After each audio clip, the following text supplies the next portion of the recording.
गंगेला नारदाने, त्या पापाचं काय करतेस? गंगेने सांगितलं, नारदा मी याला वाहत वाहत समुद्रामध्ये घेऊन जाते. अरे मग समुद्राला विचारलं, जे गंगेत लोक पाप धुतात, गंगा नाही का, तुम्हाला त्याच्यापुढे संतांची भूमिका सांगतोय मी तुम्हाला. मग ते पाप वाहत वाहत समुद्रामध्ये जातात. मग समुद्राला विचारलं, त्या पापाचं काय करतो समुद्र? त्यांनी सांगितलं, बाष्पीभवनाद्वारे मी ते ढगात घेऊन जातो. मग त्या ढगाला विचारलं, त्या पापाचं काय करतो? म्हणजे आंघोळ करून गेले, घरी गेल्यावर पुन्हा केलं, पुन्हा त्यांच्या घरी जाऊन पडतो. असा क्रम आहे तो. दोनच लोकांचं पाप गंगेमध्ये जातं. कुणाचं सांगू तुम्हाला? एकदा पाप धुतलं की पुन्हा पाप करायचं नाही, त्याचं पाप जातं गंगेत. नाही तर मग आत्महत्या करायची, वेचावे लागे शरीर ते गावे, नाही का?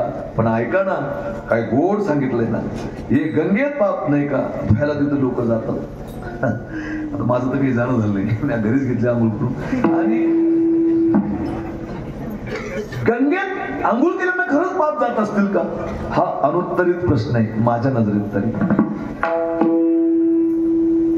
अनुत्तरित प्रश्न आहे. का जात? पण पुन्हा एकदा धुतलं ना पाप पुन्हा करायचं नाही. किती गोड सांगितलं ना, गंगा पापम शशी तापम दैन्यम कल्पतरुष्टता हरे पापम तापम च दैन्यं च हरे संत समागमः. गंगा मैया खाली पाप का क्षालन करती है, चंद्रमा खाली ताप का क्षालन करता है. गंगा पापम शशि तापम कल्पतरु दैन्य का क्षालन करता है, पर पाप ताप दैन्य संतों के सानिध्य में क्षालन होता है. ये पावर त्या ठिकाणी सांगते. पाप ताप दैन्य जाय उठावो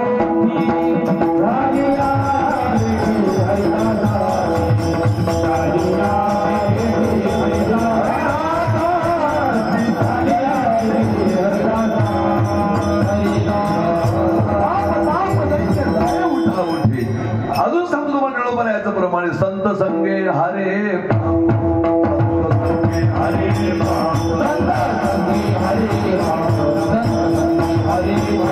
संत संगे गिरसे साप सत संगे गिरसे साप संत संगे निर्विकल्प सत संगे निर्विकल्प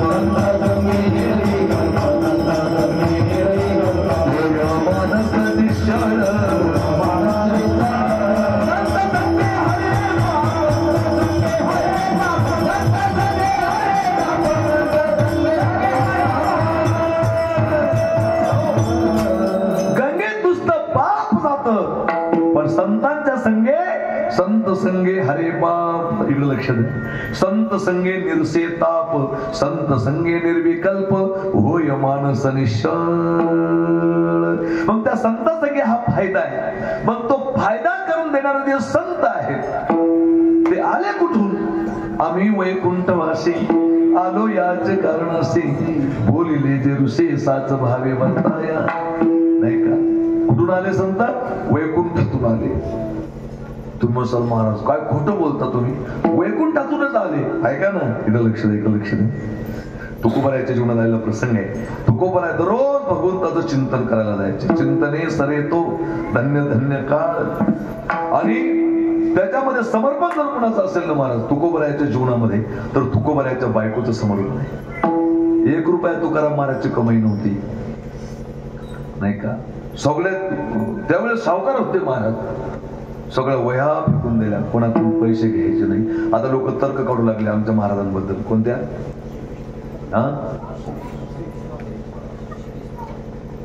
शिरीष महाराजाबद्दल.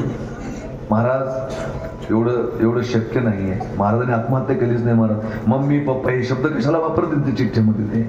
नाही का? जो माणूस त्या ठिकाणी हिंदू धर्माचं काम करत असताना एखाद्या ठिकाणी जर काही काम पडलं, एका दिवसात 11 लाख रुपये जमा केले होते महाराजांनी एकासाठी, मग त्यांना 30 लाख रुपये कर्ज काय विशेष होतं काय?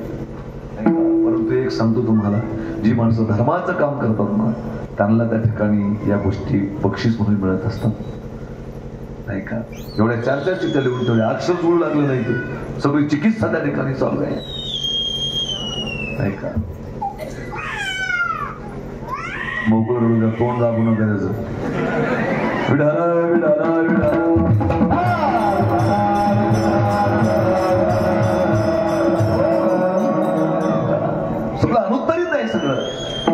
ऐका ना. आणि तुकोबरा वैकुंठातून आले. मग दररोज त्या ठिकाणी मोठा पट्टीचं गायक होईल, आवाज गोड येत, विठाला विठाला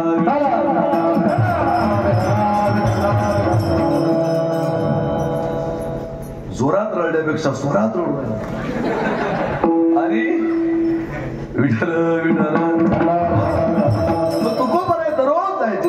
तुकोबरायचे चिंतनाचे डोंगर होते 3, भामचंद्र घोराडे आणि भंडारा डोंगर.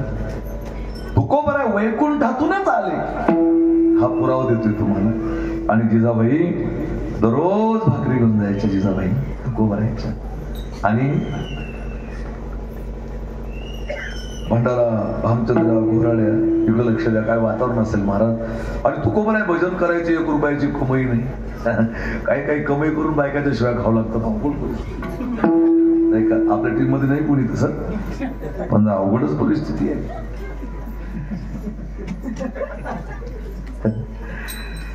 आणि दररोज जायचं तुकोबराय भंडारावर गेले की आई साहेबांना भामचंद्रावर जाऊ. तुकोबराय भामचंद्रावर गेले की आई साहेबांना घोरड्यावर जाऊ. एक तुकोबरायला विचारलं जिजाबाईनं, धनी जरा सांगून जात जा, अहो मला कळत नाही. तुकोबराय म्हणले आवले, प्रेमानं आवली म्हणायचे तुकोबराय. ज्याचा कोड नंबर असतो. बायकोला कोण काय बोलला हा त्याचा प्रश्न नाही. आता मी माझ्या मित्राला भेटायला गेलो, त्याच्या बायकोला आवाज द्यायला म्हणले बुगे इकडे बुगे. जाता जाता कोड नंबर आहे. आणि म्हणले आवले तुला त्रास होतोय ना 3 डोंगरावर यायला, एक काम करत जाय, जिथून रस्ते फुटते डोंगरावर कान लावायचं. ही कथा प्रत्येकाला माहित आहे, पण याच्यातलं गमक सांगतो मी तुम्हाला. कान लावायचा आणि जिथून त्या ठिकाणी रामकृष्ण हरी असा ध्वनी आला त्या रस्त्यानं समजा तुकाराम गेले. जिजाबाईनं दररोज जाऊ महाराज, दररोज जाऊ. आणि एक दिवस जाताना जिजाबाईच्या पायामध्ये काटा मोडला. सगळ्याला माहिती इतिहास. काटा मोडला आणि डोक्यावरच ते खाली पडलं. ते भाकरी बांधलेल्या होत्या नाही का. पूर्वीच्या काळात डबे नव्हते, पहिले डबे नव्हते, पहिले भाकरी त्या भरक्यात बांध, त्याला पालव म्हणायचे नाही का. आताच्या मुलाला माहित नाही. तुला माहिती मला पालव काय? व्हॉट इज दिस पालव? अँड भाकरी बांधायचं फडकं.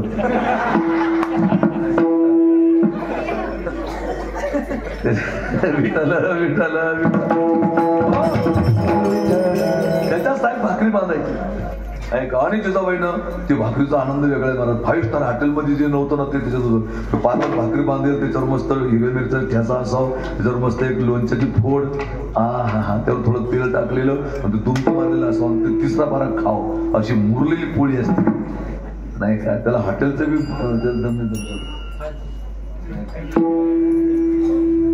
असा एक वेगळा आनंद. मग जिजाबाईच्या पायात काटा मोडल्याबरोबर तो खाली पडले. त्या भाकरी खाली पडल्या, पाणी गेलं सांडून. जिजाबाई तिथंच देवाला शिव्या देत बसली की याने माझ्या संसाराचे काय झालं,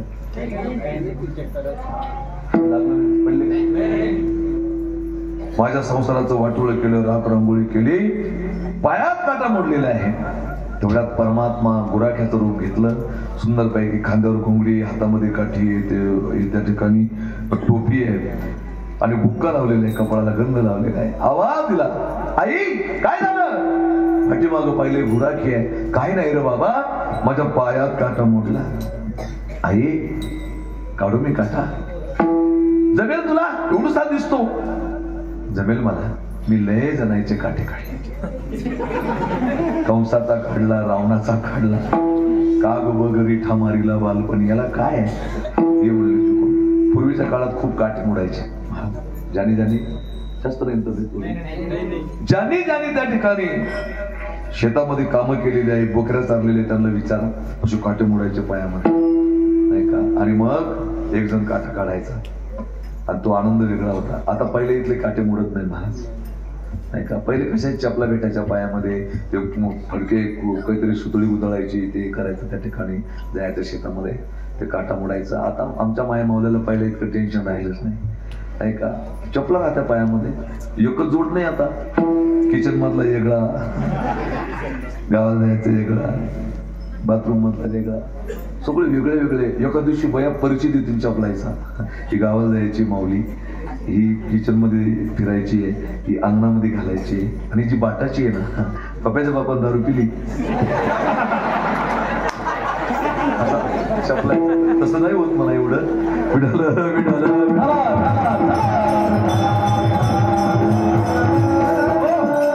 आणि ते पायातला काटा काढायला परमात्मा समोर बसले आणि फार मोठा सुंदर भाव सांगितला संतांनी की परमात्मा मोठा गुराकी नाही झाला.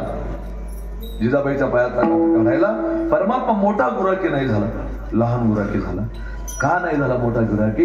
कारण विचार केला कोणी, पांडुरंगाने, की मी जर मोठा गुराकी झालो ना, जिजाबाई पतिव्रत आहे, पायाला हात लावू देणार नाही, त्याच्यामुळं बाल स्वरूप गुराकी होऊन जायचं, तेव्हा ते पायाला हात लावू देईल. परमात्मा बसले, जिजाबाईचा पाय त्या ठिकाणी असा इथं घेतला आणि तोंडामध्ये बोट घालताय, थुका लावायचे ना, पुन्हा त्या पायाला लावताय, पुन्हा तोंडात बोट घालताय. सांगितलं असं काय करतोय र? सांगितलं आई तसं नाही. मनातल्या मनात परमात्मा म्हणत होता, माझ्या तुकोबरायच्या भाकरी घेऊन जाणारे पाय आहे, चरणीचे रज लागते अंगास, तेने 42 उद्धरते. अशी अवस्था त्या ठिकाणी होईल. परमात्म्याचा हात लागल्याबरोबर काटा निघला. त्याला काय बरोबर वाटलं जिजाबाईला. जिजाबाई म्हणल्या, काय ताकद रे तुझ्यामध्ये, तुझा नुसता हात लागला तर बरं वाटलं. आणि भगवंताने सेवा केली. असं वर्णन केलेलं एका शास्त्रकाराने, ज्या घरी हरीचा कर आहे, त्या घरी हरीचा कर आहे, ज्या घरी हरीचा कर नाही, त्या घरी हरीचा कर नाही. त्याला व्याकरणाच्या भाषेमध्ये श्लेष अलंकार म्हणतात. सुशिक्षित मंडळी माझ्या समोर बसलेली आहे. ज्या घरी हरीचा कर आहे, त्या घरी हरीचा कर आहे, ज्या घरी हरीचा कर नाही, त्या घरी हरीचा कर नाही. मी काय म्हणलं हे बऱ्याच जणांना समजलं नाही. श्लेष अलंकार म्हणते त्याला. मी एकदा एसटी मध्ये गेलो मी. काही याच्यात अर्थ निघतात. आणि एसटी मध्ये मी आजही महाराज कधी ना अशी एसटी दिसली मला, मी गाडीतून उतरून एसटीत बसतो. मला आवडतं ते, नाही का. कोई कितने भी झुले झुलो लेकिन अपने औकात मत भूलो. आपण पहिले एसटीनच फिरू ना. आणि एसटीत बसलो मी, एक माणूस आला एसटीत चढला, खारे शेंगदाणे. काय म्हणते एसटी मध्ये त्या बोलीत, खारे शेंगदाणे. मला हसू आलं. आता कळलं तुम्हाला, बऱ्याच जण आहे, अजून काही कळलं नसतं. हे बारकावे कळले पाहिजे मला कीर्तनातून,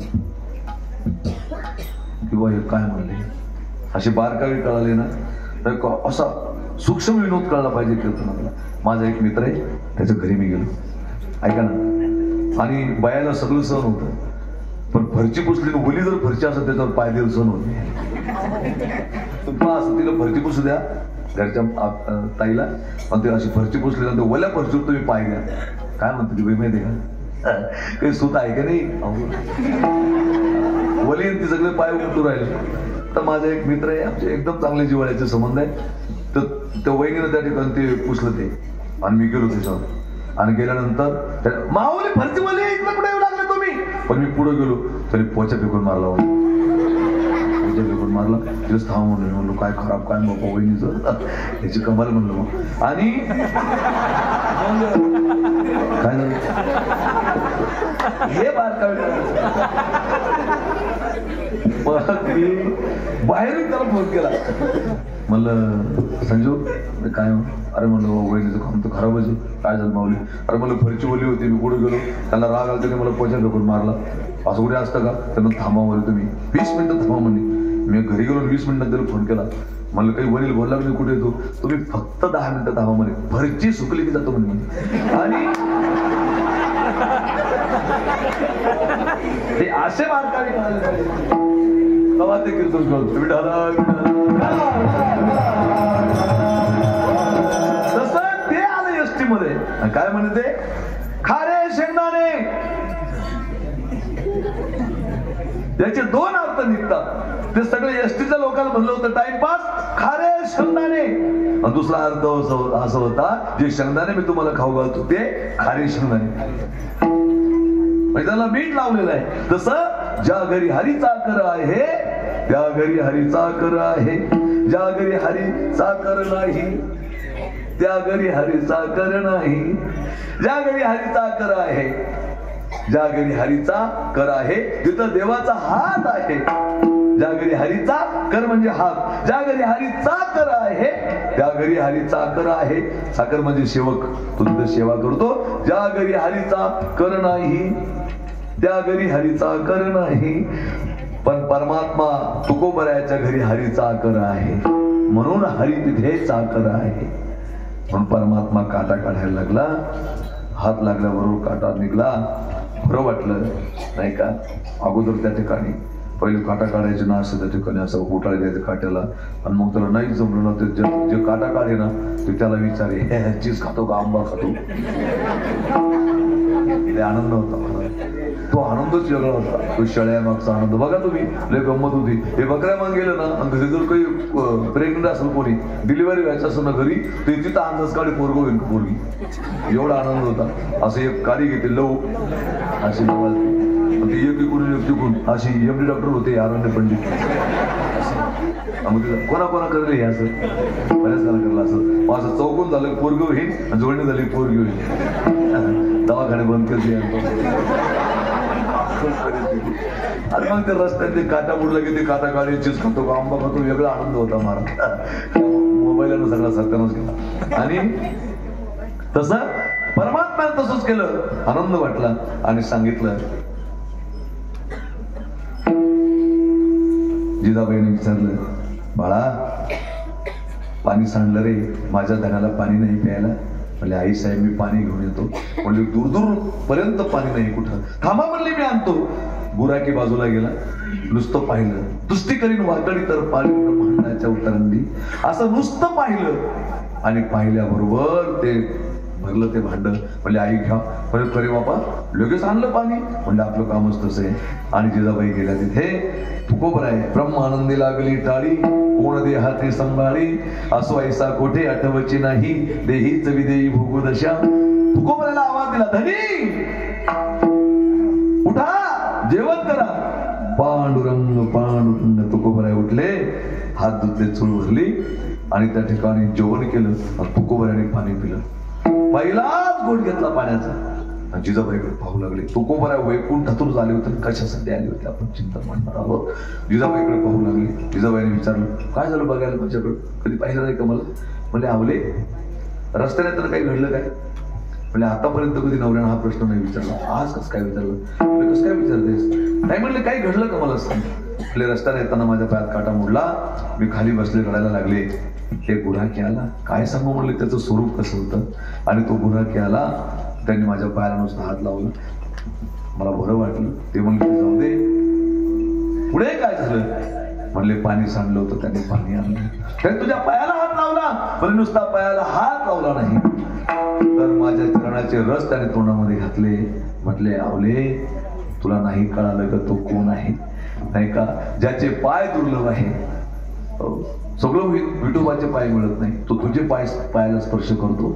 सोन्याचे पर्वत करविती पाषाण,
करविते पाषाण अवघे रानो रान कल्पतरू परित्या दुर्लभ विठोबाचे पाय तेथे उपाय नसरते. ज्या परमात्म्याचे पाय दुर्लभ आहे तो परमात्मा तुझ्या पायाला स्पर्श करतो.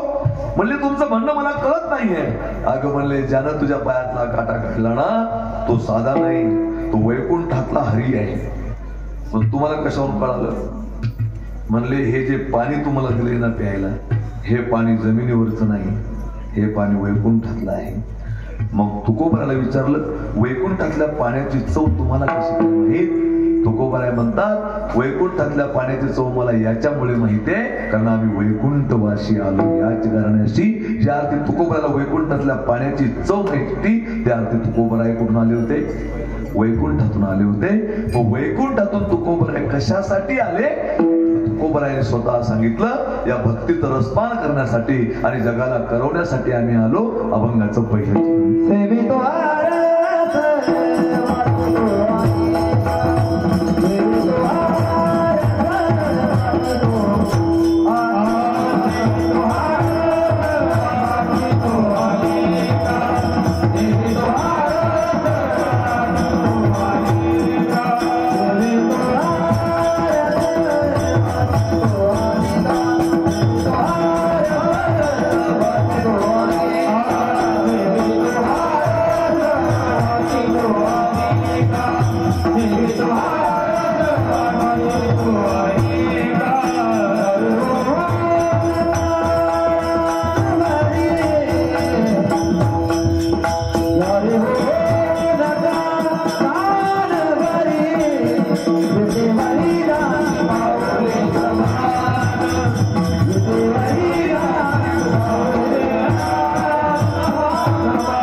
कारण नव्हतं.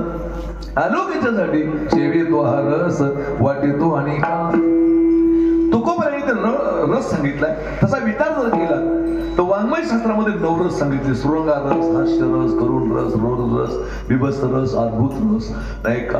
हे जे रस आहेत हे नवरस आहेत. ज्ञानोबरायांनी ज्ञानेश्वरीमध्ये नवरसाचं वर्णन केलेलं आहे. आणि नवरसी भरवी सागरू करवी उचित रत्नांचे आगरू भावार्थाचे गिरीवरू निफजवी माये साहित्य सोनियाची खाणी उघडवी देशेची एक सोनी विवेक वल्लीची लावणी होदे सिंह संवाद फळ निधाने प्रमयाची उद्याने लावी म्हणे गहने निरंतर पाखंडाचे दरकुटे मुळी वागवादा वाटे कुतर्काचे दृष्टे सावजे फेडी श्रीकृष्ण गुणी माते सर्वत्र करीवो सरते रानिवे वैसवी श्रोते श्रवणाचे. पण नवरस संघ संतांनी त्या ठिकाणी सांगितले त्याचा स्थायी भाव वेगळा वेगळा सांगितला. एवढं किचकट मी तुम्हाला सांगणार नाही कारण आपली वेळ कमी राहिली. 10:30 पावणे 11 पर्यंत मी कीर्तन करणार आहे. इकडे लक्ष द्या. आणि असे नवरस त्या ठिकाणी सांगितले. मग तुकोबाराने तो कुठला रस अभिप्रेत आहे? आम्हाला फक्त 2च रस माहिती आहे, एक सोमरस आणि दुसरा आमरस. हे 2 रस माहिती आहे. मग तुकोबाराने ते रस शब्द वापरला. मग तुकोबाराय म्हणतात या रसाचा रसपान करण्यासाठी आम्ही इथं आलो. सेवेतो हा रस वाटेतो आणि का. इथं तुकोबारायची स्वार्थी परार्थी भूमिका आहे. या जगामध्ये 3 प्रकारचे लोक आहेत. प्रकाराचे 3 तुका म्हणे केले एक स्वार्थी माणूस आहे, एक परार्थी आहे आणि एक स्वार्थी पदार्थी आहे. एक फक्त स्वतःच पाहतो, एक फक्त दुसऱ्याचं पाहतो आणि एक स्वतः सह दुसऱ्याचं पाहतो. याच्यातलं कोणतं श्रेष्ठ झालं? एक माझी अशी भूमिका आहे फक्त माझंच बरं झालं पाहिजे, दुसऱ्याचं वाटोळ झालं चालत, ही एक माझी भूमिका आहे. दुसरी माझी एक भूमिका आहे माझं काही झालं तरी चालेल पण दुसऱ्याचं चांगलं झालं पाहिजे. आणि माझी तिसरी भूमिका अशी आहे की माझं बी चांगलं झालं पाहिजे आणि दुसऱ्याचं चांगलं झालं पाहिजे. याच्यात कोणती भूमिका? बरोबर आहे. कोणती? तिसरी भूमिका नाही का. मी नेहमी एक वाक्य सांगत, एक प्रसंग सांगत असतो. आता सरासरी मी कुठं जर जायचं असलं परिसरामध्ये जेवणच करून जातो 100-200 किलोमीटर नाही का. म्हणजे कुठे बी असे प्रेमच लोक भेटतील सांगता येत नाही. आज त्या आईला शेतात होत्या की ही भाकर खाल्ली, हरभऱ्याची भाजी खाल्ली, हे कुठे भेटतं आम्हाला? रोज वरण. धोरण बिघडतं. आणि आमचं आम्हाला माहिती आहे कसं आम्ही फिरतो समाजामध्ये. लोकांना असं वाटतं साहेब की महाराज लोकांसारखा आनंद कोणाच्या जिंदगीत नाही. आमचे हाल फक्त आम्हालाच माहिती नाही का. प्रत्येक ठिकाणी जेवण चांगलं भेटलं सांगता येत नाही, आणि एखाद्या ठिकाणी चांगलं जेवण भेटलं तर ते लोक आमच्या अंगी लागू देईल हे बी सांगते. याकडे मला पूर्ण जेव घातलं म्हणे, वरून गावरान तुपाची धार आपल्या घरच्या गाई म्हणे महाराज. मग गावरान तूप पण ते मस्त वाटलं मला भूक लागेल होती. मी पहिल्याच स्टेशन ती पोळी खाऊन टाकली. मला ताटातली पोळी झाल्यावर त्यानं बायकोला आवाज दिला, अरे पोळी झाली महाराजली, पोळी आण. घरी भेटत नसत्या लोकायला. आणि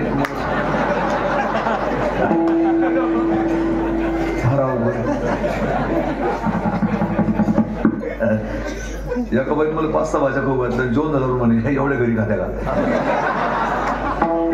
चांगलेच लोक भेटतील काय सांगतात नाही का. तसं मला काही प्रॉब्लेम नाही. तसं मला जायचं होतं आणि एकादशी होती. बायको म्हणली तुम्ही घरी काहीतरी करून जा, फराळाचं करून जा काही. मी म्हटलं अरे नाही, ज्या गावात मला जायचंय ना त्या गावात काही टेन्शन नाही. म्हणलं घर परत भुईमुंगी त्या गावात. ती म्हणली जा मग ठीक आहे म्हणलं. मी आलो त्या गावाला. म्हणलं आता भुईमुगाच्या शेंगा, गाव पूर्ण गावच भुईमुगाचं शेंगायचंय, आपलं काय टेन्शन आहे. आता पहिले लोक विचारतात चहा कर. मी जिथं बसलो ते बायकोला म्हणलं माऊली चहा कर बरं. मी म्हटलं दादा मला चहा काही नको, तुमच्याकडे भुईमुग. ते म्हणले माऊली 2 एकरच आपल्याकडे. मी म्हणलं मग तुला शेंगा भाजायला लावा ताईला. ती बाई घरातून आली. मग ती बाई त्याच्याकडे पाहिजे, तो त्या बाईकडे पाहिजे, मी दोघांकडे पाहू. बरं आता मी म्हणलं ताई झालं काय. म्हणे माऊली एवढा स्वार्थी माणूस म्हणे, आमच्या घरचा 2 एकर होते म्हणे आमचे जपान, पण या माणसानं तिकडे ओल्या शेंगा नेऊन मार्केटला विकल्या, एक शेंग नाही आणली म्हणे. हा इतका स्वार्थी माणूस आहे. हा एक वर्ग आहे पहिला. इकडे लक्ष द्या बरं का, हा पहिला वर्ग आहे समाजातला. एवढा स्वार्थी माणूस आहे. मी म्हटलं ताई तुम्ही भांडणं करू नका, मी दुसऱ्या घरी जाईन, आम्हाला काय इसगाव तिसगाव. आणि तसं काही नाही. म्हणून मी तिथून उठलो, दुसऱ्या घरी गेलो. तिथं तेच चहा कर माऊलीला. म्हणलं चहा वगैरे काही नको दादा मला, तुमच्या घरी भुईमुग असेल ना. ते म्हणे माऊली आपलं तर भरपूर होतं म्हणे, आपलं 1-1.5 एकर. मी म्हणलं बरं झालं, तिथे पोत दिसलं मला. मी म्हणलं याच्यात आहे का. म्हणले ढेप आहे त्याच्यात. आणि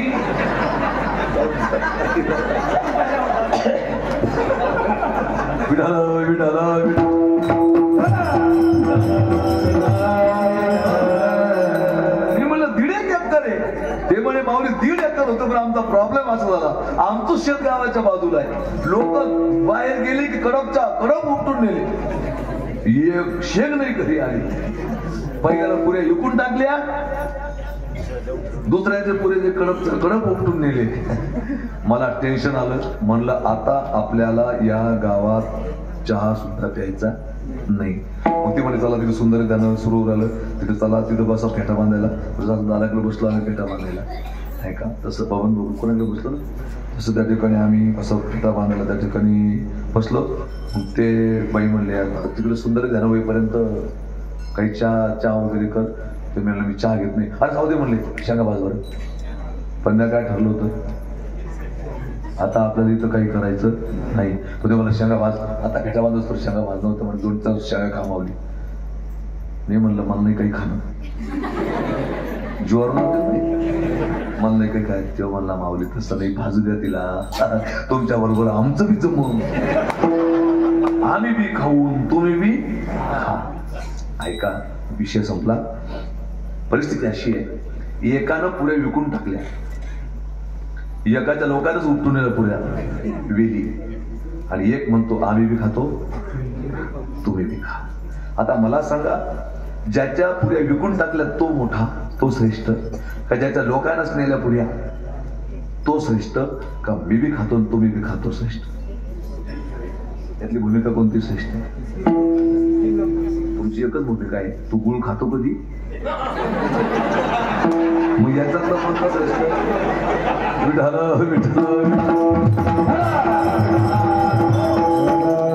श्रेष्ठ आहे आम्ही बी खातो.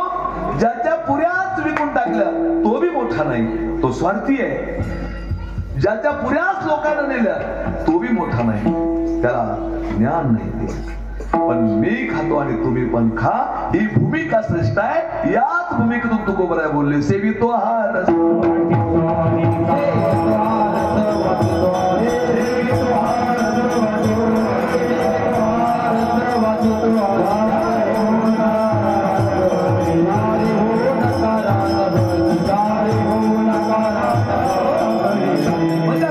भक्तीने सेवन करतो.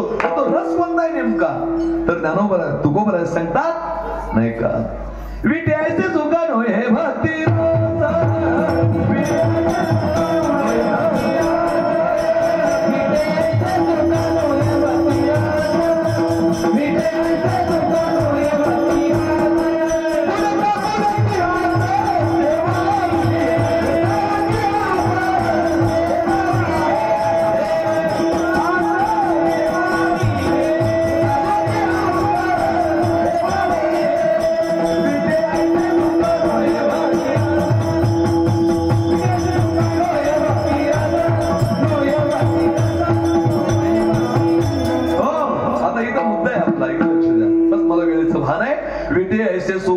भक्ती रस पुढता पुढती असं सेवावी आहे. मग तुकोबा सांगतात त्या रसात रस पान करतो तो रस कोणता आहे? तो भक्ती रस आहे. आणि पुढता पुढती का? जन्मोजन्मी गोड भक्तीचा रस असं वर्णन केलेलं आहे. मग तो रसात रस पान करण्यासाठी मोक्षपद तुच्छ केली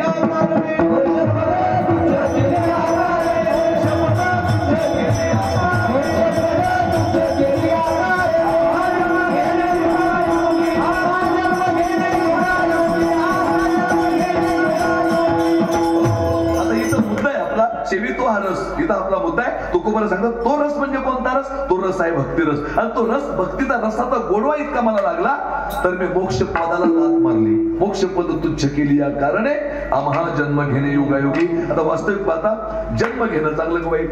जन्म मरणामध्ये एवढं सुख आहे का? जन्म मरणात जर सुख असतं तर मुनी मुक्त झाले भेणे गर्भवासा. पण तुकोबा सांगतात आम्हा विष्णुदासा सुलभ होतो. का सुलभ आहे? ऐका, तुका म्हणे गर्भवासी कशासाठी? प्रत्येकासाठी कशासाठी नाही का? हाची जन्मोजन्मी गोड भक्तीचा रस. वास्तविक पाहता जन्माला येणं खतरनाक काम आहे महाराज. मला सांगा, एकदम सोपं सांगतो तुम्हाला. आता इथं वकील मंडळी सगळी बसलेली आहे नाही का. आपल्या घरामध्ये चोरी होणं चांगली गोष्ट वाईट गोष्ट आहे? बरोबर. काय कशी गोष्ट आहे? तुमचं काय म्हणणं आहे? आणि तरुण मुलं बसले आनंद वाटतो नाही का. आपल्या घरी चोरी होणं चांगली गोष्ट वाईट गोष्ट आहे?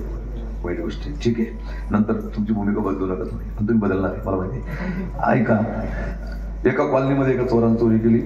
असं घुसलं ते गस तोडून मध्ये गेलो ते नाही का. जाफराबाद तालुक्यात चांगली माहिती आहे. मागले झाल्या चोरी नाही का. असं त्या ठिकाणी वाघ मध्ये गेलो ते खोललं ते कपाट. 50,000चं बंडल सापडलं त्याला. 50,000चं बंडल. 100-100च्या नोटा. 5 बंडलचं कुठलं बांधलं बंडलचं. ते म्हणलं यार या कॉलेजात कोणी दिसत नाही. अजून दुसरं एखादं गावलं तर बघू. तर चालता चालतं त्याला एक शेवटचं घर दिसलं. ते म्हणले जमलं आता इथं कोणी दिसत नाही. त्यानं ते बी खोललं. त्या माणसाने नेमकी साहेबी निघली होती आणि 25,000 रुपये आणले होते. नेमकी साहेबी निघली, 25,000 रुपये आणले. तर ते बिचारा कपाटात ठेवले होते. त्यांनी ते कपाट खोललं. ते पाहिलं तर नोट पण त्याचं त्या सापडलं नोटा त्यानं घातल्या खिशामध्ये. आणि तेवढ्यामध्ये किती उडी मारायला लागली. डबं पडलं खाली. ढाम कंड आणि त्या घर मालक जाग आली. आणि त्यानं पाहिलं कपाट उघडे. म्हणलं देवाला बेकार काम झालं रे बाबा. 25,000 हल्ले होते कसे सोयाबीनचे पुढे केले रे देवा. त्यांना पाहिलं, रडायला लागलं. तेवढ्यात त्याचं लक्ष बाजूच्या टेबलकडे गेलं. त्यांना पहिले 50,000 ते दिसून राहिलं. ते चोर ते 50 ते पहिले 50 तिघं थोडं तिथे विसरून राहिलं. याचे 25 घेऊन गेले. तुमच्या थोडं विषय लक्षात आलं काय का? मला सांगा, चोरी होणं चांगली अशी तू दररोज घाल पाहिजे नाही का? ऐका, 25 गेले पण किती राहिले? 50. तसं जन्म मरणाचं दुःख फार खतरनाक आहे. जन्म मरणाचं दुःख फार खतरनाक आहे. पण ते त्या जन्माचं दुःख आम्हाला 25,000 सारखं आहे. तुझ्या नामाचं 50,000 गतुडा आम्हाला सापडलेलं आहे. त्याच्यामुळे ते दुःख आम्ही त्या ठिकाणी आमच्या जीवनात वजा होतो नाही का. ते दुःख आमच्या जीवनात राहत नाही. जन्म मरणाचं दुःख कमी आहे पण तुझ्या नामचिंतनाचं सुख जास्त आहे. म्हणून आम्हा जन्म घेणे योगायोगी. मग आम्ही कुठून त्या ठिकाणी आलो? वैकुंठातून त्या ठिकाणी आलो. कशासाठी? या गोड भक्तीचा रस त्या ठिकाणी सेवन करण्यासाठी. पण आता इथं प्रश्न असा आहे नाही का, मग वैकुंठामध्ये तो आनंद नाही का? हा भक्ती रसात आनंद वैकुंठात नाही का? एक नाथबाबांचा अभंग आहे बरं का. आपली वेळ संपली. नाथबाबाचा एक अभंग आहे नाथांचा. काल्याच्या प्रकरणातील अभंग आहे. की जो न कळे वेद शास्त्रागे माय तो गोकुळी लोणी चोरुनी खाये आईशी भाविकाची आवडी देखा टाकून आला वैकुंठ सुखा. नाही का एका जनार्दनी ब्रह्म परिपूर्ण तयाची यशोदा घालितो भोजन. त्या वैकुंठातून संतच येत नाही तर देव सुद्धा येतो. ज्या सुखा कारणे देव वेडावला वैकुंठ सोडोनी संत सदनी राहिला. मग तो वैकुंठातून इथं आला ऐका ना का आईशी भाविकाची आवडी देखा टाकून आला वैकुंठ सुखा. इकडे लक्ष द्या बरं का. वैकुंठ सुख टाकून संत आणि भगवंत इथं आले. मग भाविकाच्या आवडीसाठी आले. मग वैकुंठात भाविक नव्हते का. आता कल्पना करा तुम्हाला शेजाऱ्याच्या घरून दूध आणायचं आहे. चहाला दूध आणायचं शेजाऱ्याच्या घरून. 1 रुपया दिला आईनं 1 रुपया डॉलर दिला नाही का. आणि असं ते दूध आणायची पद्धत राहते ना. मुलीजवळ जर दिले महाराज पैसे मुलीच्या जातीला इतकं मायबापाचं हे राहतं की अशी झाकून नाही तिथे गिलास. तुम्ही पोराजवळ द्या त्या गिलासात रुपया टाकतो ते टाळा. तुम्ही शेजाऱ्याच्या घरी दूध आणायला त्या ठिकाणी तुम्ही पाठवलं. मग मला सांगा चहा करायचं दूध आणायला पाठवलं. तुमच्या घरी दूध होतं म्हणून पाठवलं का नाही म्हणून पाठवलं. दूध नव्हतं म्हणून पाठवलं. मग संत आणि भगवंत वैकुंठातून खाली आले. मग तिथं भाविक होते म्हणून आले का भाविक नव्हते म्हणून आले. वैकुंठात भाविक होते म्हणून आले की नव्हते म्हणून आले. नव्हते म्हणून आले. मग समजा नव्हते म्हणून वैकुंठातून ते खाली आले. मग इथले जे वैकुंठवासी झाले मग ते कुठे गेले. समजा उद्या ज्ञानेश्वर महाराज शरीर वारले समजा होणार नाही तसे ते लवकर मध्ये सांगता येत नाही काही. तर मग काय लिहितात लोक वैकुंठवासी हरिभक्तीपर आहे असं काही इतकं लवकर ठीक आहे. मग आता इथले वैकुंठवासी झाले. आपली दोघी वैकुंठवासी अमुक अमुक वैकुंठवासी तमुक तमुक. मग इथले वैकुंठवासी झाले ते वैकुंठात गेले. मग ते इथून वैकुंठात गेले ते भाविक नव्हते का.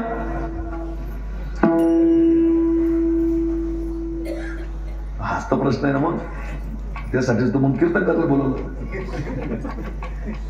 तिथून ज्या अर्थी संत आणि भगवंत खाली आले वैकुंठातून आईशी भाविकाची आवडी देखा टाकून आला वैकुंठ सुखा. मग भाविकाच्या आवडीसाठी इथं ते आले.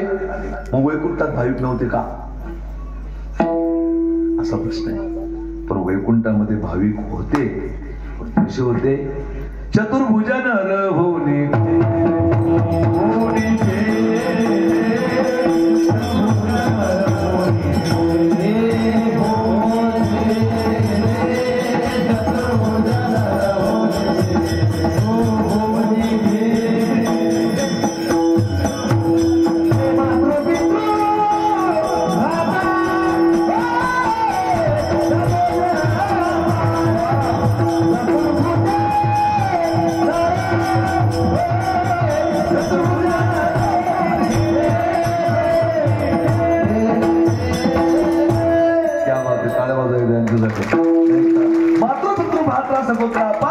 चतुर्भुज होणे केले.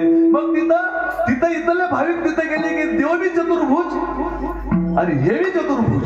आता दोन्ही चतुर्भुज जर असेल तर तिथं भक्तीचा आनंद घेतला जात नाही. हा जो भक्तीचा रस आहे तो तिथं मिळत नाही. कारण समीपता सलोकता स्वरूपता आणि सायुज्यता. मग त्या ठिकाणी स्वरूपता नावाची मुक्ती प्राप्त होते. मग ते देवासारखे झाल्यानंतर कारण वस्तूला वस्तूचा आनंद घेता येत नाही. वस्तूचा आनंद घेण्यासाठी त्याच्या सदृश्य त्याच्या समोर लागतो कोणीतरी. ऐका मला सांगा श्रीखंड होऊन श्रीखंडाचा आनंद घेता येईल का. श्रीखंड होऊन श्रीखंडाचा आनंद घेता येईल. श्रीखंडाला श्रीखंडाचा आनंद घेता येत नाही. तो खाणारा दुसरा असतो. तसं तिथं देव आणि संत हे चतुर्भुज आहे. मग तिथं तो आनंद आहे. अद्वैत तो नाही माझे समाधान गोड हे चरण तुझी सेवा. ऐका मी भक्त तू देव ऐसे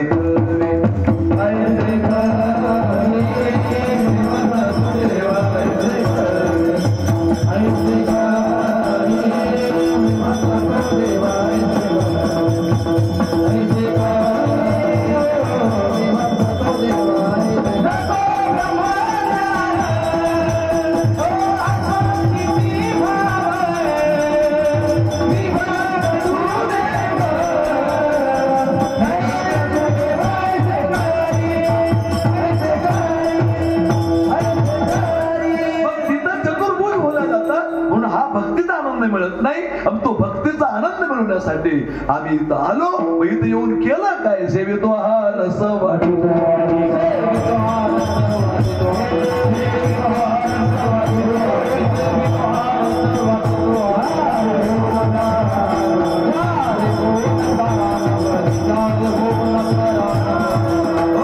आता राग भरी होणे म्हणजे काय? तर विषयाच्या जंगलामध्ये त्या ठिकाणी मोकार चरणे. 5 विषय आहे. लक्ष द्या. शब्द, स्पर्श, रूप, रस आणि गंध असे 5 विषय आहेत. पंचविषयाने एका प्राण्याचा घात झाला.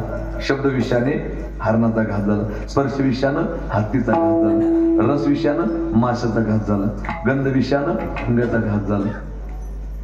शब्द, स्पर्श, रूप विषयानं पतंगाचा घात झाला. इकडे आता येच काय एकावर लय बोलता येईल, मला येत नाही समजा, घ्या पालखी पुढे. आणि असे प्रत्येक एका प्राण्याचा एका विषयानं घात झाला. आपण तर सगळेच विषय शेवट करू लागलो. आडराणी लोक आडराणात गेले. महाराज परवा एक बातमी वाचली, रातभर झोपली मला. नाही का, बाप मुलासाठी पोरगी पाहायला गेला आणि त्या पोरी सोबतच बाप लग्न करून गेले. काय परिस्थिती! हे काय? हे आड रानात जाणे का? नका जाऊ आड राणे, ऐशी गरजती पुराणे. दुर्दैव आहे. पण तो मुलगा बघणार चांगला. बातमी होती मला पेपरला, नाही का, वास्तविक पाहता लग्न होऊ लागले नाही पोरं. मी त्या दिवशी बोललो भारतला, आणि जे भारतला बोललो ती तो बोलणार नाही, पण त्या दिवशी मी एकटाच हसलो. एक पोरगा आलं माझ्याकडे, लग्नच होईना महाराज पोरायचे. एका गावात 2-2 ट्रक नव्हते वरती. आपल्या गावात नसतील. हे अवघड झालं परिस्थिती महाराजाला. एवढं हरी तिथला हसलो बाळा मी. एक दिवस एकटाच हसू, मी दिवसभर एकटा हसत होतो. हे मला म्हणून तुम्हाला झालं काय? आता एकटाच माणूस हसणं म्हणजे गोळ्या समजायचं लक्ष नाही. आणि एकटाच हसू. ते काय म्हणलं मला माहिती काय? माऊली थोडं केलं होतं, माझ्याकडे 9 एकर जमीन आहे, पण मला पोरगी भेटली. मी 4 एकर नावानं करून देतो, पण मला पोरगी पहा. मी म्हणलं जाऊ दे, तुला पोरगी कशी पाहिजे? काळी, गोरी, उच्ची पुरी? ते म्हणले ती कशी बी असू द्या, फक्त जिद्दी पाहिजे. म्हणजे इथला हसलो मी. ते म्हणे जिद्दी पाहिजे फक्त. किरण बरं झालं रे बाबा.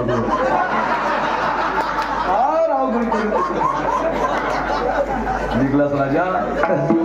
विठ्ठल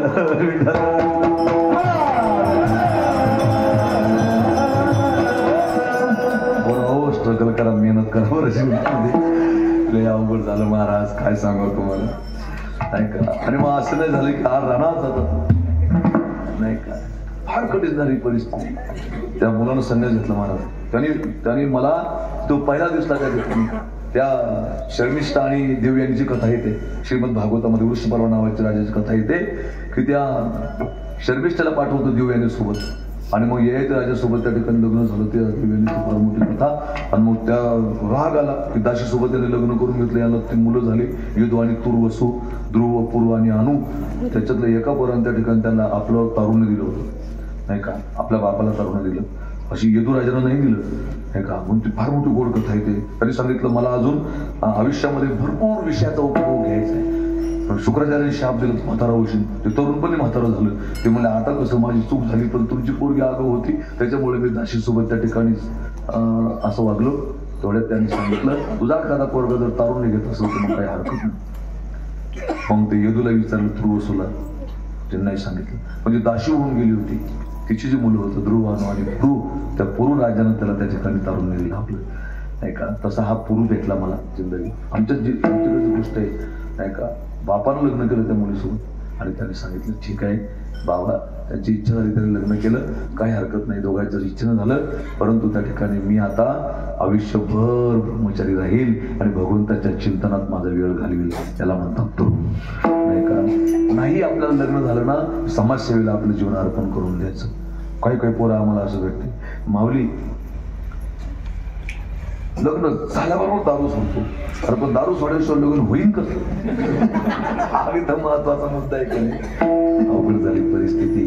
म्हणून आरानं जाणे. महाराज सांगतात घ्यारे होऊ नका रान भरी. मग जो रस तुम्हाला प्राप्त होतो तो कुठं प्राप्त होतो? अवघाचं दुसरं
चिंता बैल उभा दाता कटी कर ठेवणी त्याचे पायी घाला मिठी विटेवरी ती विट इंद्राचा अवतार सांगितलं महाराज.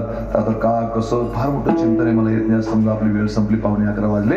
विटेवरी ज्याची पाऊले समान, एका देवाचे तसे 24 अवतार सांगितले श्रीमद भागवतामध्ये. पण तुम्हाला आम्हाला 10 अवतार माहिती, मच्छकच्छ वरानर शिवामन कृष्ण कलंकी. मग बाकी पूर्ण अवतार जरा आढावा घेतला आपण.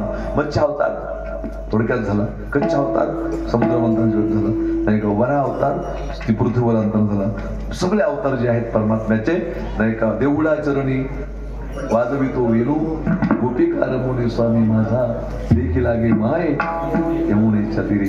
मग तो कृष्ण अवतार देवळा चरण आहे, राम अवतार सुद्धा मागं पुढे आहे. परंतु विटेवर जो उभा आहे तो सम अवतार आहे. सम या शब्दाचे 2 अर्थ निघतात. समचरण सर्वजम सांगणारी लांब लावं. सम म्हणजे समान का, तर मूड पापी जैसे तैसे उतरी काशे लावणी पुंडलिके दिला वर करुणा करे विठ्ठल. म्हणजे खटनट यावे शुद्ध होऊन या जावे दौंडी पिंडी भावे चोखा मेळा या उद्देशानं सुद्धा सांगितलं की त्या ठिकाणी समान पावलं आहे. तोची एक दान शूरदाता. मग त्याने कोणाला काय काय दिलं? 6 गुण आहे त्याच्याकडं: यश, श्री, औदार्य, ज्ञान, वैराग्य, ऐश्वर्य.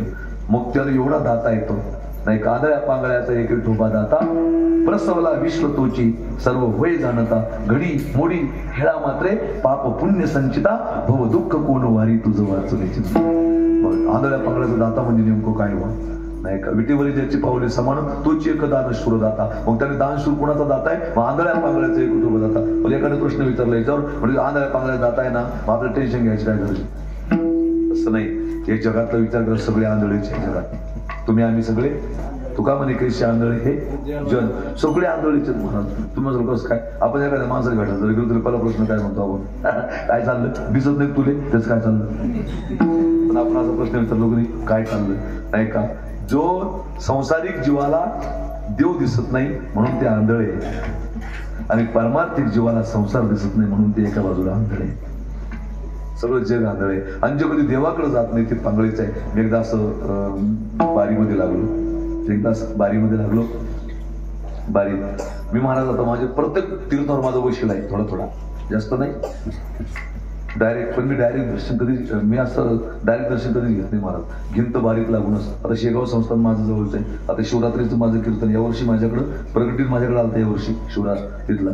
मला शक्य नाही झालं. महाशिवरात्रीचं कीर्तन माझं तिथे आहे. पण ज्या दिवशी कीर्तन असतं त्या दिवशी मी डायरेक्ट दर्शन घेतो. तर बारीक लागूनच, नाही तर काल साधन घरी वशिला लावून दर्शन घ्यायचं नाही. एक सांगू का, वशिल्याच्या वाटा दगडाच्या मूर्तीपर्यंत जातात, भगवंतापर्यंत कधीच जात नसतात. त्या दगडाच्या मूर्तीपर्यंत जातात लोक. असा वशिला आपला काय दर्शन, तर सगळं करतं. तो काय शॉर्टकट शूट मारलं नाही का, हे करायचंच नाही कधी. मी असं बारीक लागलो महाराज. तर पांगळे सांगतो तुम्हाला, त्याचा विठोबा दात आहे. ती एक बाई तो वडे उडकत, वडे ती बाई. तर मी म्हणलं ताई कुठलं आहे? म्हणजे माझं माहेर पंढरपूर, सासर पंढरपूर. म्हणलं किती भाग्यवान आहे तुम्ही. आम्ही वर्षातून येतो, तुम्ही 15 दिवस दर्शन घेत असं. म्हणले 6 पोराची माया झाली, अजून मदत नाही गेली. आम्हाला धन्य माता पितात आहे, नाही का. जे देवाकडे जात नाही ते पांगळेच आहे, आणि जे देवाकडे पाहत नाही ते आंधळेच आहे. आणि आंधळ्या पांगळ्याचा एक विठोबा दाता, तो दाता आहे. मग त्याने काय केलं, काय दिलं? येश श्री औदार्य, येश थोरविला मारुती, विभीषण केला लंकापती, औदार्य देवळी करणं हाती कीर्ती दिगंती निर्मिली. लोकांना तुवर कमी ज्ञाने उपदेशिला चतुरा नन वैराग्य सुखाते बोधून, नाही का. त्यांनी त्या ठिकाणी उपदेश दिलं म्हणून तोच एक दान शूरदाता. एवढंच नाही, मनाचे संकल्प पावविल सिद्धी, जरी राहे बुद्धी त्याचे पायी. आता याच्यावर खूप बोलता येईल, मला येत नाही असं समजा. चला पुढे. आणि तुकोबराय सांगतो तुम्ही या मार्गाने जा. काही म्हणले महाराज नक्की आमचं कल्याण होईल का? महाराज म्हणले तुम्ही जास्त जा. निरोप सांगायला हवे अभंगाचं शेवटचं.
साधा सोपा सुखरूप, तुम्ही या मार्गाने जा, आरामानं जाऊ नका, असा अभंगाचा भाव आहे.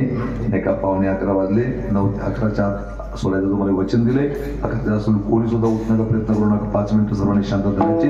अर्ध्या मिनिटासाठी सर्वांनी हात वर करायचे. अर्ध्या मिनिटासाठी भजन करायचं सर्वांनी. हरे विठोबार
हरे सेवित वाहनस वाटितो आणि का हरे हो नका तन भरी विटे भरी ज्यांचे पाऊले समान तोचे एकदान शुरदाता.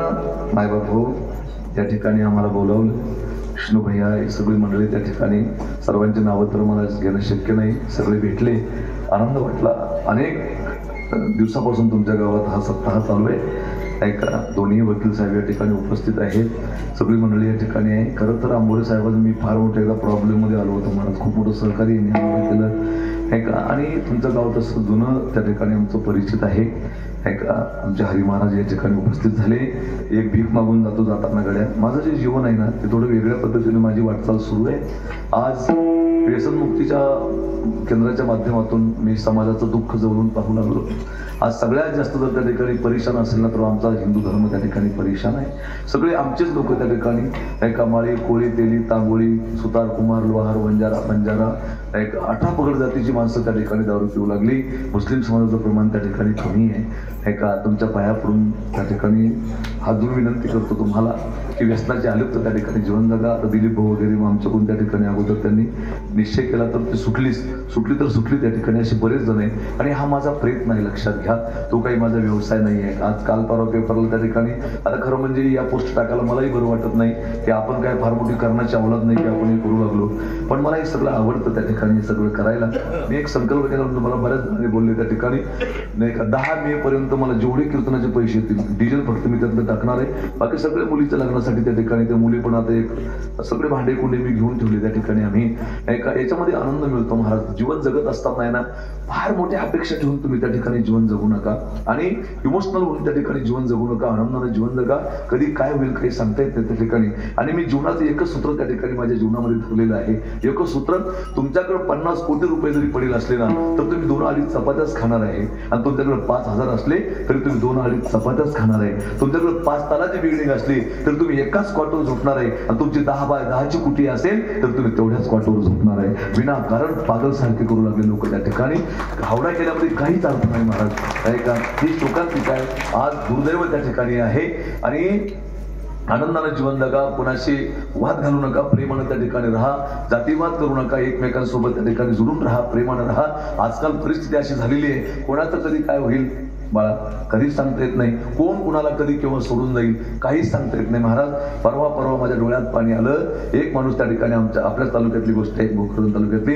काही नाही, नवरा बायको त्या ठिकाणी याला गेले, भोकरदनला गेले आणि भोकरदन त्या ठिकाणी तिकडून आल्यानंतर बारकी पोरगी त्या ठिकाणी त्यांची होती. ती पोरगी आली, पप्पा मला काय आणलं, छोटंसं बाळ त्या ठिकाणी, पप्पा मला काय आणलं, नाही का पप्पा आले का तुम्ही, पप्पा मला काय आणलं का तुम्ही, अशी म्हणून आली. कारण नेमकीच गाडी घेतली होती बहुतेक त्या ठिकाणी, 4 व्हीलर. ती नेमकीच 4 व्हीलर गाडी घेतली होती आणि त्यानं त्या ठिकाणी महाराज लेकीमध्ये माणसाचा सगळ्यात जास्त जीव राहतो आणि त्याला वाटलं पोरगी त्या ठिकाणी घरात गेली की काय, ती बापाची वाट पाहत त्या ठिकाणी पाठीमागे उभी होती. त्याला वाटलं घरात गेली असेल पोरगी, बापाची वाट पाहत पाठीमागे उभी होती, नाही का. त्यानं ती रिवाज गाडी घेतली आणि न कळत लेकरू गाडीच्या चाकाखाली आला, नाही का. मागच्या चाकाखाली आलं, चंदा भेंदा झाला पोरीचा मागच्या चाकाखाली. आणि त्या ठिकाणी तो इकडं बाहेर आवाज दिला, परी हे बेटा कुठे आहे तू, बाळा कुठे आहेस तू. पोरगी दिसायचा पत्ता नाही त्या ठिकाणी. आणि नंतर लक्ष गेलं ते लेकरू त्या ठिकाणी गाडीच्या चाकाखाली आले, नाही का. जीवन जगत असताना थोडं भानावर त्या ठिकाणी जीवन जगागड्या, काही पडलेलं नाही त्या ठिकाणी. आणि जाताना सांगतो रान घरी होऊ नका. इथं बसलेले जेवढे मुलं आहेत ना त्यांना सांगेल की मायबापाचा विचार करा. आज आम्ही मायबापाचा विचार करू लागलो नाही. जेवढ्या मुली इथं बसलेले ना बाळा, तुम्हाला एक गोष्ट सांगून जाईल, कारण मी जवळून पाहू लागलो हे सगळं, नाही का. आता आमच्या केंद्रामध्ये एक माणूस भरती होता महाराज मागच्या बॅचमध्ये, श्रीमंत माणूस त्या ठिकाणी आणि चांगल्या परिस्थितीतला माणूस, एकदम कपडे लत्ते त्या ठिकाणी, एकदम मला वाटत नव्हतं हा दारू पित असेल माणूस. आणि मी त्याला कुठ्यात बोलवलं, म्हटलं काका इकडे या तुम्ही, काका तुम्ही दारू पिणारे दिसत नाही. त्यांनी माझ्या गळ्यात उडी मारली महाराज आणि एवढा रडला त्या ठिकाणी. तो म्हणला माऊली आयुष्यात मला दारूची चव काही माहीत नव्हती, पण असं वाटलं याला टेन्शन जाईल त्याला टेन्शन जाईल. आणि त्याने सांगितलं माझ्या पोरीची 12वी झाली माऊली, आणि माझ्या पोरीची 12वी झाली, त्याला एक चांगलं स्थळ पाहिलं, लग्न करायचं होतं. आणि त्या 8 दिवसाच्या आत त्या ठिकाणी एका दुसऱ्या समाजाच्या मुलाबरोबर त्यानं लव मॅरेज त्या ठिकाणी केलं. आणि माझं पूर्ण गावात मान पान आहे, मला पूर्ण गावात माझी किंमत आहे माऊली. मला त्या ठिकाणी गावात माझ्याशिवाय गावातला न्याय होत नव्हता. पण जेव्हापासून त्या ठिकाणी माझी पोरगी गेली तेव्हापासून त्या ठिकाणी मला कोणाला तोंड दाखवायची सुद्धा इच्छा होत नाही. आणि कोणा समाजात जा, तुम्ही कल्पना करा, उद्याची मुलीनं स्वतःच्या पाऊल उचलून त्या ठिकाणी ती स्वतःच्या मार्गाने गेली ना, तर त्या ठिकाणी त्यांचे मायबाप जिवंत असून मेलेली त्या ठिकाणी असतात, अशी परिस्थिती होते. कोणी तर बसलेल्या प्रत्येक पोरीला सांगून जाईल, रानवरी होऊ नका, विषयाचे सुख येथे वाटे गोड, पुढे अवघड येमदंड.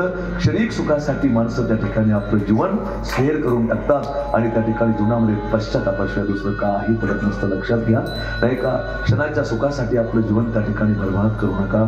इतर प्रत्येक लेकीला त्या ठिकाणी मी सांगेल, माझं जीवन मी समाजासाठी अर्पण केलंय महाराज, नाही का. वास्तविक पाहता हे जे परवाच्या बातम्या तुम्ही पाहिल्या, मी काही फार करण्याची आवलाद किंवा फार उदार अंत करण्याचा आहे अशातला बिलकुल त्या ठिकाणी, अशातले बिलकुल प्रसंग नाही त्या ठिकाणी. पण मला घडलं असं, मी परवा धावडा या गावी गेलो, माझे समाज आहे त्या ठिकाणी. एका माणसाला खानदेशातलं मोताळा तालुक्यातलं पाहायला मुलगी आली, त्यांना मुलगा पाहायला आला, त्या मुलीला पाहायला मुलगा आला आणि मुलगी सुंदर आहे दिसायला. तो माणूस निर्व्यसनी आहे आणि त्या मुलाने सांगितलं मला अपेक्षा काही नाही, पण भांडे कुंडे तर द्या काही. माझ्याकडे आले 200-300 लोक तर जेव घाला. पण त्या माणूस रडायला लागला.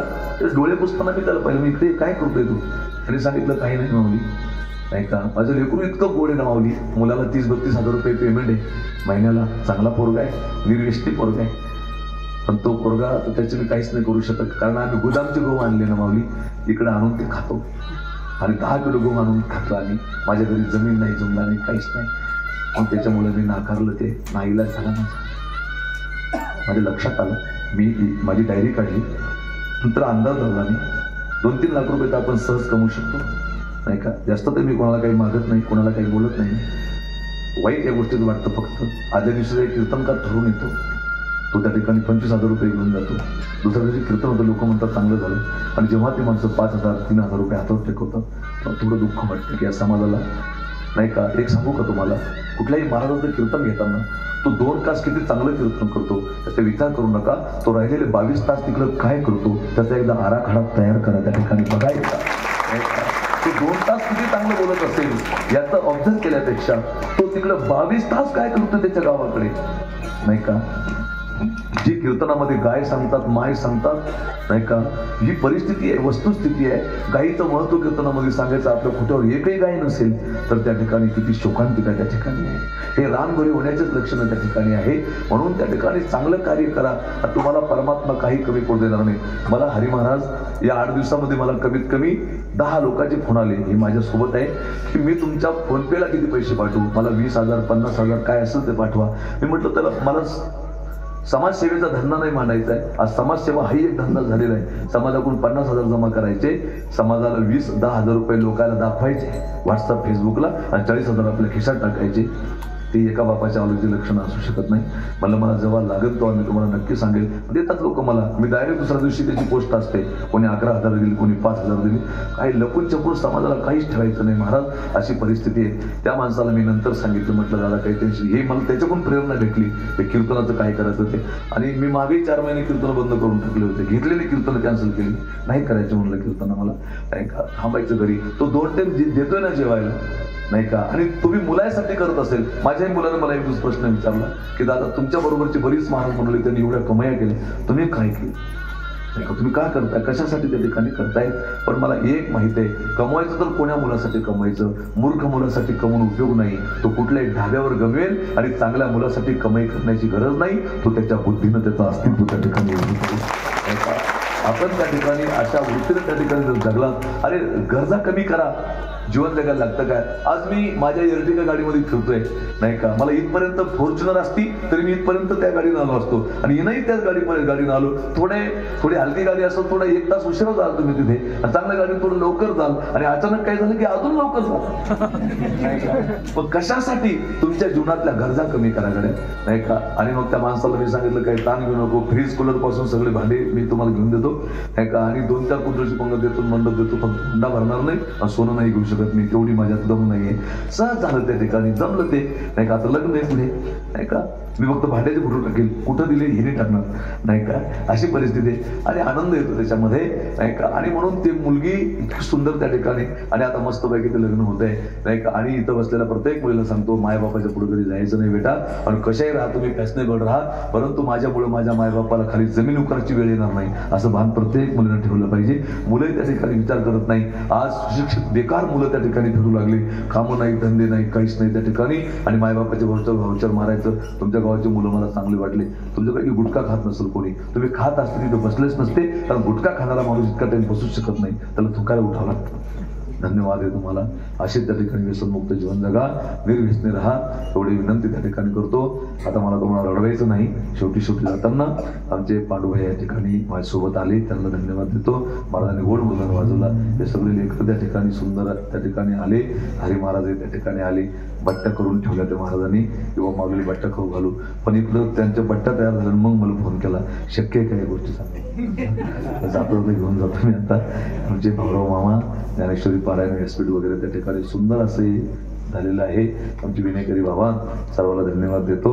आणि मला अनेक जणांचे फोन आले, काही जणांचे नाव घ्यायचे. दिलीपदादांनी मला घरी बोलवलं होतं, बाबा तुम्ही घरी या उभ्या नाही का, परंतु आता त्या ठिकाणी दररोज कार्यक्रम त्या ठिकाणी पाठीमागे आहे. असं राग पुढे काही धरण्याचा प्रयत्न करू नका, नाही का. आणि जे टिकले ते असेच टिकून राहा. आमचा पुरुषोत्तम माझ्यावर आला ना तो, नाही का, त्याला आता किती दिवस झाले बघा तुला, 3-3.5 वर्ष झाले महाराज. या माणसानं पुन्हा दारू पिली तर पुन्हा सोडली तर पुन्हा नाही पिली, नाही का. अशी माणसं खूप कमी भेटतात आम्हाला. असे तर पाय धुवून पाणी पे वाटतं, नाही का, असे भेटतात ते लेकरं खूप आहेत आमचे टिकलेले. आणि माझ्या याच्यावर शंका बी धरू नका, तो टिकला तर टिकून जातो, नाही तर जात येता येतात पितो. माझा काय धंदा नाही साहेब, तो नाही, तो काय माझा व्यवसाय आहे का काय. मी तर म्हणतो कोणी पण आमचा हिशोब घेऊ शकतो तिथं बांधकाम ते जर पाहिलं तर मला परवडेबल नाही ते, नाही का. मला माहिती आहे कसं चाललं, पण आनंद मिळू लागला. माझ्या माय बहिणी जेव्हा भेटतात ना, की माझ्या नवऱ्यानं दारू सोडलेली माऊलीने आनंदात जगू लागले, असं वाटतं की आपल्यासारखा आनंदी कोणी नाही, नाही का. लोकाला 1-2 पोरी आहे, पण माझ्यासारखा भाग्यवान कोण नाही. मला लई लेकर आहे मला. अशी परिस्थिती त्या ठिकाणी. सगळेजण आईसारखं प्रेम करतात त्या ठिकाणी, असं फिलिंग करतात की माऊली म्हणजे माझी मायचे, याच्यापेक्षा अजून काय आनंद पाहिजे मला. असे लईच मूर राहिले लोक, नाही का. आनंद घ्या, आपल्याकडून जेवढं तेवढी मदत करण्याचा प्रयत्न करा कोणालाही. एवढा मोठा परमार्थ आहे. कुंभमेळ्यापेक्षा मोठं स्नान आहे ते, नाही का. कुंभमेळ्यात स्नानाला जाऊन आला रस्त्याने लोकांचं चांगलं नाही ते नाही का. झालेली सेवा भगवंताच्या चरणावर त्या ठिकाणी समर्पित करतो आणि या ठिकाणी थांबतो. पुढे सुद्धा विठायचं नाही. विठू जीव तोडून वाजवलं बाळा तू नुसतं पाहिलं तर हसत माणसाला. सासवडी तुझी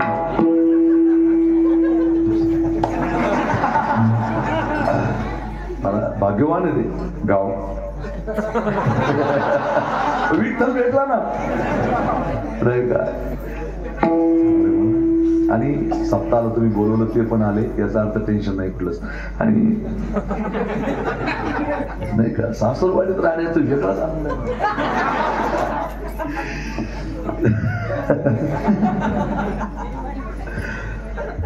उठायचं नाही पण बोर झालं तुम्ही 11 वाजून होते ना कशी 11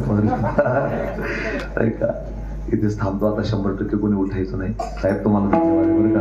तुम्ही एवढं वेळात वेळ काढून तुम्ही आले सगळे नाही का. सगळे आमचा अमोल नाही का 6 महिने जातील फोन नव्हतं मला. असं दूर लागलं झालं कोरोनाकडे. आता मी बी टेन्शन फ्री झालो साहेब बरं का. काही नाही आता मस्त आनंद आहे त्या ठिकाणी. थांबतो आता 100%. बाळा जे चांगले तेच दाखवतो. असं सासरोडी वगैरे का सगळ्याच सासरोडी द्यायचे उगाला मला. विठ्ठल मला सासरोडी म्हणून माहित नव्हतं. यांच्या सासरोडीला गेलो तर सुरुवातीला नाही का बेसावाडीला